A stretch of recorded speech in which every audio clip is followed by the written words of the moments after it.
Akazina kanje nitwa Hatungimana Bienveni, vuka muri komine ya Ruyigi, nkaba ngaha mu gisagara ca Ruyigi.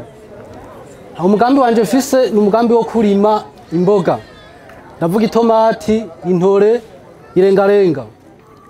Twihweje ngaha mu gisagara co mu Ruyigi, eka no mu bindi bice byose, nivyo koko abantu bararima imboga. Ariko bafise igihe kanaka bazirimiramwo. Hanyuma hagaca hibonekeza ugukena kw'imboga muri rusangi. Kandi ivyo bigaca bituma ibiciro biduga ku buryo usanga abantu bamwe badafise uburyo badashoboye kugura izo mboga. Navyo tukaba tuzi akamaro imboga zifise ku magara y'abazihereza.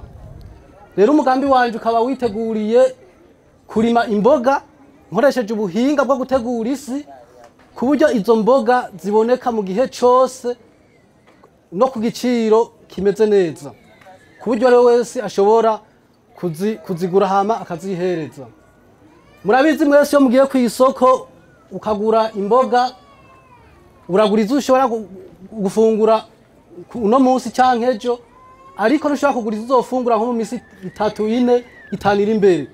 Nkaba mfise rero n'ubuhinga nkoresheje amahubahuba y'ibitoki kwikorera igitekezo kizoshobora gufasha nk'unda guhaye imboga ukagenda ukazibika muhira hagati y'imisi 4 n'imisi 7 ugafungura imboga zawe zikimeze neza. Rero twihweje ivyo nashikirije byo kuduga kw'ibiciro, ugukena kw'imboga muri rusangi, umugambi wanje ukaba witeguriye guhangana nico kibazo. Umugambi wanje kwa ruwo ndabashimiye.